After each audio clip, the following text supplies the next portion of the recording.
We are constantly reminded about the psychological undertones of the paternalistic spirit of the masculine psychology, you know, toxic masculinity.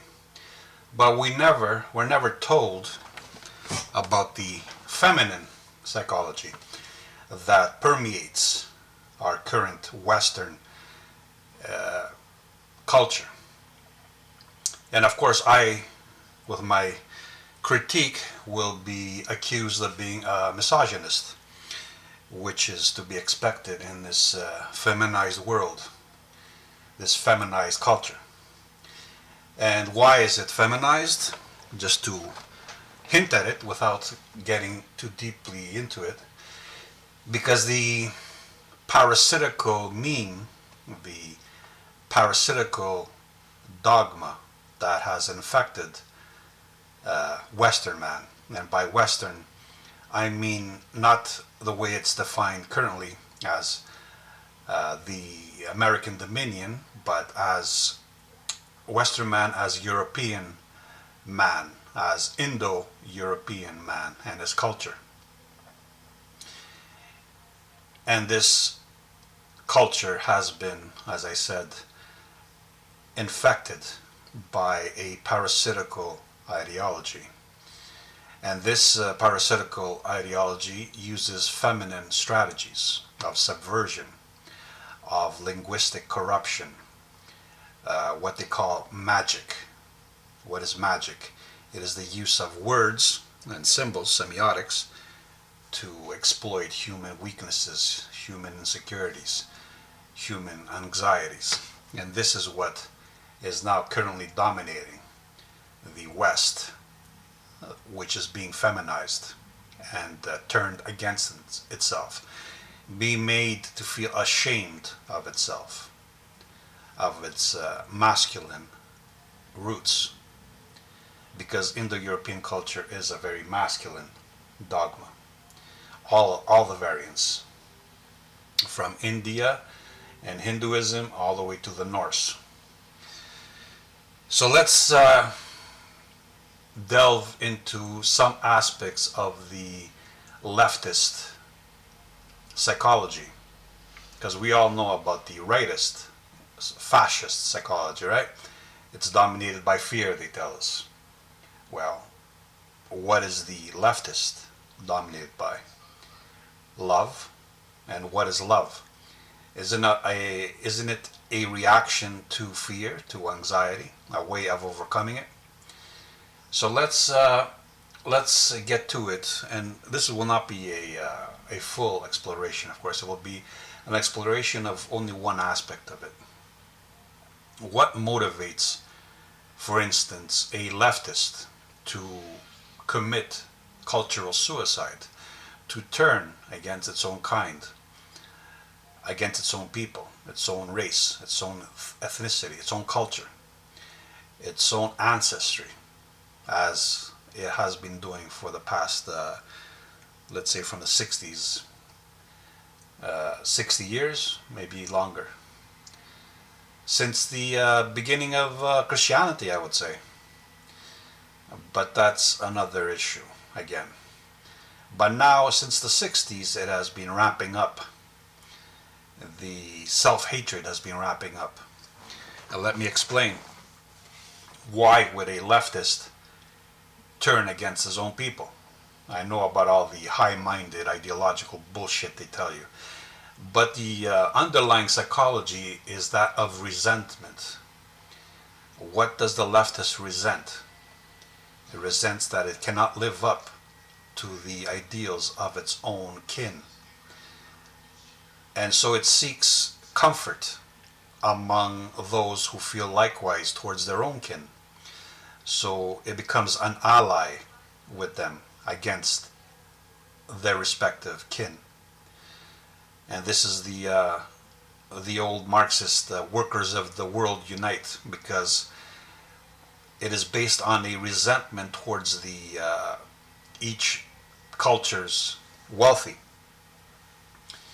by the poor, who find in the world's poor allies to fight against their own kind.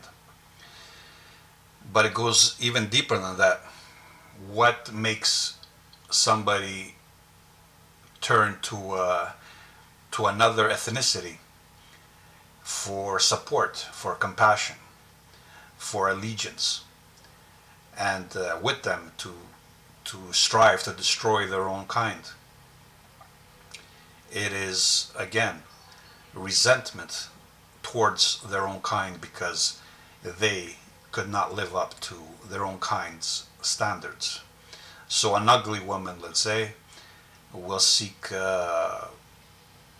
affection, sexual gratification outside her own ethnicity or race or culture, because she feels insecure. She can't live up to her own people's standards. Like a prodigal son who feels jealous of the eldest son or the father's favorite son. He will turn to the sons of other families who feel the same for comfort, for allegiance. Or he may turn to his father's enemies to find a sense of vengeance against his own kind, his own family. In this case, Workers of the World Unite becomes ugly people of the world unite, let's say, or unattractive people of the world unite, or resentful of their own kind people of the world unite. And we see this attitude among mostly Americanized individuals in the West. And the West that has been infected, like I said, by this virus, this ideological nihilistic virus. We see this resentment towards their own ethnicity, towards their own race, towards their own people. They are quick to critique their own people and offer apologetics, excuses to others. Usually this comes from a resentment for one's own father. Maybe the father was too judgmental, or he had a favorite offspring, and the child felt rejected. And of course, such a child will seek, like I said, comfort and compassion and appreciation in the multitudes that are contrary to his father, that oppose his father. In other words, paternalism, that reject his father's ideals and ideas. This is a kind of redirected self-hatred because they feel insecure about themselves in reference to their cultures or their ethnicities or their people's ideals. They feel that they can't measure up. What they do is they turn this self-hatred into a hatred of their culture, of their people, which is, like I said, redirection of resentment towards the father, which is a redirection of self-hatred. This is basically the leftist psychosis. And it explains why the Protestants, the WASPs especially in the West, have committed cultural suicide. This universalization of identity is rooted in this psychology. And this is why Americanism became so seductive to the world's downtrodden, to the world's lost and desperate. Here is what Heisman said in his treatise Suicide Note, which he wrote before he committed suicide. Every individual is contingent on the clean slate idea insofar as one is freed from the bonds of heredity. The alternative is to dig in the deep entangled thickets of biological history. The individual provided the means of the tabula rasa, a means of erasing the scrambled contradictions of an insoluble past. The individual premise has an abstract Cartesian simplicity and internal coherence that masks its external incoherence with the complexities of the empirical world. This terrible simplifier of the individual brought order out of the chaos of Anglo-Saxon/Norman identity entropy, while disseminating and generalizing this ethnic entropy as America. End quote. Heisman explains the Protestant or Anglo-Saxon resentment as a product of Norman conquest and destruction of their culture, which he claims continued in the American Civil War, where the nihilistic forces won over the traditional forces. And of course, this explains also the Protestant movement, which was a protest. A protest against what exactly? Against natural injustices, against what happened in the past, expressing a resentment towards a earthly middlemen or earthly authorities, a desire to break free from the earthly bonds, essentially to break free from the physical, the tangible, and to immerse oneself in the uniformity of the intangible. To bring it down to earth, it is the desire of the son to erase his identity, and along with it his hatred for his own kind, for his own bloodline, and to be reborn like Jesus Christ as a tabula rasa, a clean slate, which he can then invent out of nothingness. That's the American dream, to the self-creating man. This is a form of forgetfulness, and this goes back to the Greek term aletheia, the negating, and lethi, to forget, to unforget. That's how the Greeks define truth. In this case, it is the return to Lethe, that is the river one crossed when one died. The Greeks conceptualized this moment as a forgetting of what they were. And this is what the Protestants want to do. And the nihilists, they want to forget. They want to erase the past so that they can be reborn. This erasing of the past, of course, expresses a hatred of everything that made you possible, because the past is always manifesting as presence, and this presence is your body. Your body reminds you of this past, and this is why leftists reject everything that is physical, the tangible. They call it materialism, as opposed to their spiritualism, which is just another term for the Platonic ideal, the abstraction of everything, the conversion of everything into a concept which is malleable. And of course the body stands in the way as a limit, as a constant reminder that you cannot reinvent yourself just because you want to, that the past is always there, restricting you, because that's what order is. It's a limit on possibilities. That's what a probability is. And the body is a constant reminder of probabilities, the restriction, the limits of what you can become. Again, we see self-hatred as a hatred of the tangible, the material, the experienced, the apparent. And this is why Americanism is so seductive, along with its nihilistic foundations.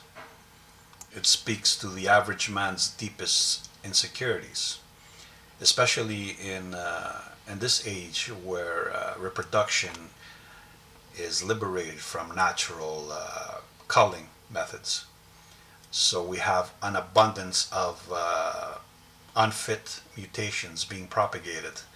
And of course, these will manifest the psychology of the victim, the psychology of resentment. And this is why the feminine is preferred, because the feminine is the one that is comforting and tolerant and forgiving. Because the maternal, once it has judged the male and has invested, it will nurture whatever it produces, whatever quality of the offspring, the maternal will nurture it. Whereas the paternal is more stringent, more rational, more harsh, more unforgiving, more demanding. And yet the feminine is far more harsh, if you think about it, because it might not show its resentment. It might be more conspiring, more subversive, but its attacks, its psychological attacks, are far more brutal than any masculine physical attacks. The female will destroy a man psychologically. A man will simply hurt another man, damage him, perhaps even kill him.